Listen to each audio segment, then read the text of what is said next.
Vamos trazer as informações agora do Plano São Paulo, do plano de vacinação aqui em São Paulo e também algumas mudanças, mesmo com o estado continuando na fase amarela. Quem traz essas informações agora é a Nani Coques. Nani, boa tarde. Boa tarde, Denise. Boa tarde para todo mundo que acompanha a Jovem Pan. Bom, Denise, o governo de São Paulo disse hoje que o plano estadual, garantiu, voltou a falar que está mantido o plano estadual e que vai ser um plano estadual adaptado ao Plano Nacional de Imunização. Aquele acordo assinado ontem entre o Instituto Butantan e o Ministério da Saúde para aquisição de 46 milhões de doses, com possibilidade de aumentar esse montante aí, vai ser seguida integralmente de acordo aqui com o secretário da Saúde, Jean Gorenstein. O que vai acontecer, Denise? Eles precisam da liberação do Ministério da Saúde para usar essas doses para antecipar esse repasse do Ministério da Saúde. Mas o governo acredita que não vai ter problema, justamente porque isso já foi feito em outras campanhas, como, por exemplo, a campanha da gripe. Não ficou ainda muito claro de como é que isso vai se seguir, ainda mais porque tem todos esses próximos 10 dias de análise da Anvisa do pedido de uso emergencial e também do próprio Ministério da Saúde conseguir divulgar uma data para o início do Plano Nacional de Imunização. Uma outra informação que eles deram aqui ainda em relação à vacina, antes da gente seguir para todas as questões aqui do Estado, é que o dossiê completo, explicando a quantidade de pessoas com placebo, a quantidade de pessoas com vacina que ficaram infectadas e quais foram os sintomas dessa doença, vai ser disponibilizado assim que a Anvisa finalizar essa análise aí desse pedido que foi apresentado hoje, Denise. Na verdade, os especialistas, eles gostaram muito dos resultados que foram apresentados aí no geral, mas eles querem conhecer detalhes. Isso aconteceu em relação a todas as vacinas e o que se espera é que a Anvisa, né, aceite tudo que foi apresentado e consiga liberar a imunização em 10 dias. Agora, tem mudanças também no Plano São Paulo, né, Nani? Exatamente, Denise. Olha, foram divulgadas novas regras aí justamente para a reclassificação das regiões quando elas entram em uma outra fase. Então, antes, a fase verde, por exemplo, ela previa 40 internações por 100 mil habitantes e também 5 óbitos por 100 mil habitantes em 15 dias. Agora, para uma região conseguir ser classificada para a fase verde, esse número será de 30 internações e 3 óbitos por 100 mil habitantes. A fase laranja, antes, a taxa de ocupação de leitos, por exemplo, de UTI, tinha que ser até 75%. Então, agora o parâmetro usado pelo governo passa a ser de 70%.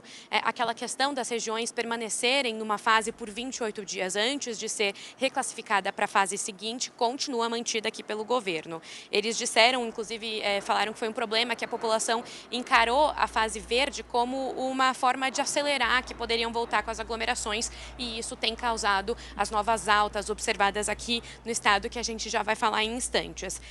Em relação também ao que pode ou não abrir nas fases, isso também foi modificado aqui pelo governo. A Patrícia Ellen, secretária de Desenvolvimento Econômico, ela explicou que a fase laranja vai ter, então, a ampliação de atividades permitidas para os setores. Ela disse que os setores permitidos são os mesmos da fase amarela, como comércio, shoppings, salões de beleza, academias, atividades ao ar livre, como parques estaduais e também eventos culturais com público sentado e controle de acesso. Então, a capacidade fica limitada de 20% a 40% de ocupação na fase laranja, funcionamento de estabelecimento limitado também de 4 a 8 horas por dia. Os parques estaduais, como eu disse, podem ficar abertos, tem proibição do atendimento presencial em bares e a restrição do atendimento presencial até 8 horas da noite em todos os estabelecimentos. E aí, dessa forma, então, a fase amarela também passa por mudanças. Todas as atividades em funcionamento terão aí a capacidade de 40%, o funcionamento no máximo de 10 horas por dia, ainda tem a questão dos parques abertos, a restrição de atendimento presencial em bares até 8 horas da noite e no restante, nos demais estabelecimentos, o atendimento presencial pode ser feito até 10 horas da noite. A Patrícia Ellen disse que isso foi um voto de confiança à população e de quem está fazendo esse trabalho, quem está atuando nesses setores, mas que também é de grande responsabilidade e ainda é necessário respeitar os protocolos. Lembrando que Marília, Presidente Prudente, Sorocaba e Registro agora, então, estão em fase laranja e o restante restante agora do estado em fase amarela, pelo menos até o dia 5 de fevereiro, quando será feita a nova reclassificação do Plano São Paulo.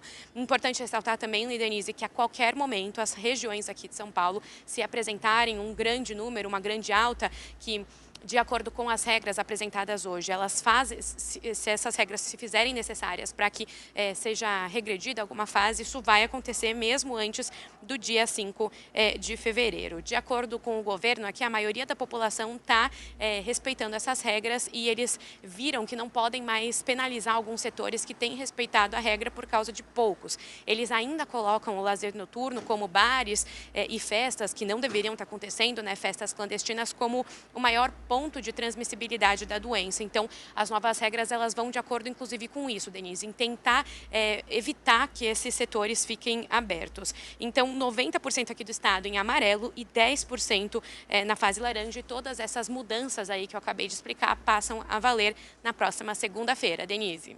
Tem muitos detalhes isso daí, Dani. Deixa eu ver se eu entendi direito, se eles esclareceram também direito isso. Os bares têm de fechar mais cedo que as outras atividades, às 20 horas, né? E continuam proibidas festas, baladas e shows. É isso. E as demais atividades têm que encerrar às 22 horas, quando tem atendimento ao público, mas pode ter uma ocupação de até 40%. É isso? É isso para a fase amarela, né? Tanto na fase laranja quanto na fase amarela, os bares eles devem fechar um pouco mais cedo. Então, o que a gente tem aqui desses estabelecimentos, na fase laranja, eles têm a restrição para todos eles até 8 horas da noite. Na fase amarela, segue a restrição de funcionamento, de atendimento até as 8 da noite para bares, mas os outros estabelecimentos podem fechar às 10 horas da noite. Então, tem aquelas 2 horas ali além disso do funcionamento aqui no estado. Então, vale essas regras que foram colocadas, né, no final do ano passado, para restringir justamente esse lazer noturno, o consumo de bebida alcoólica, que tem sido colocada pelo governo do estado como um grande responsável aí pelas pessoas pararem de seguir as regras que são sempre reforçadas aqui pelo governo e por outras autoridades de distanciamento, uso de máscaras. O governo diz que isso, que o consumo de bebidas alcoólicas acaba fazendo com que as pessoas percam a noção. E, claro, festas continuam proibidas. O que passa a ser permitido é evento cultural com público sentado. Isso pode ser tanto na fase laranja quanto na fase amarela, Denise. Perfeito, Nani. Houve uma piora do número de casos. Eu vi até o começo da coletiva, o secretário Jean Gorenstein falou que o número, por exemplo, de mortes pode ter se concentrado por causa dos feriados, mas tem alguns dados preocupantes, não é? A gente teve bastante dado preocupante, sim, Denise. O aumento de 30% na média diária de novos casos, teve um aumento de 8,2% nas internações também e, como você disse, o aumento de 34% na média diária de óbitos. Esse dado que ainda pode ser maior justamente por causa desse represamento de dados que os óbitos costumam, às vezes, ter uma maior dificuldade para serem processados pelo sistema. No total, a gente tem aqui no estado 1.528.000 dos 952 casos e 48.029 óbitos. Estamos nos aproximando dos 50 mil óbitos. A ocupação de leitos aqui no estado está em 63,3% e na Grande São Paulo está em 65,5%. Relembrando algumas frases que foram ditas aqui, né, algumas questões que foram abordadas aqui na coletiva, o secretário de Saúde, Jean Gorenstein, ele disse que essas mudanças todas é uma garantia que tem de não promover, aliás, a ocupação de leitos de terapia intensiva de uma forma muito intensa e muito abrupta, né, fazendo com que a população possa ser desassistida e também uma forma de preservar a vida, né, evitando, então, essa alta ocupação, o sistema de saúde consegue absorver melhor os pacientes. E, de acordo com João Gabardo, que é coordenador executivo aqui do Centro de Contingência da Covid do Estado, esses números são muito preocupantes, né, ele enxerga esses números como muito preocupantes e diz que eles aprenderam que o problema não são os ambientes controlados, mas sim esse aumento de transmissibilidade com o lazer noturno, como eu disse. É nesse ponto, principalmente, que o plano mudou consideravelmente para conseguir agir nesse problema que tem sido muito preocupante aqui para o estado, Denise. Muito obrigada pelas informações, Dani Cox. Então, é conferir todas essas novidades. E além do pedido de registro da Coronavac, a Anvisa recebeu hoje também o pedido de autorização temporária de uso emergencial em caráter experimental da vacina de Oxford. O pedido foi enviado pela Fundação Oswaldo Cruz, a Fiocruz, que no Brasil conduz os estudos da vacina desenvolvida pela empresa AstraZeneca. O pedido da Fiocruz é para o uso de 2 milhões de doses da vacina que devem ser importadas pelo laboratório Serum, sediado na Índia. O laboratório é um dos fabricantes da vacina da AstraZeneca. Então, foi formalizado mais um pedido de uso da vacina. São dois em análise pela Anvisa e o prazo é o mesmo, 10 dias.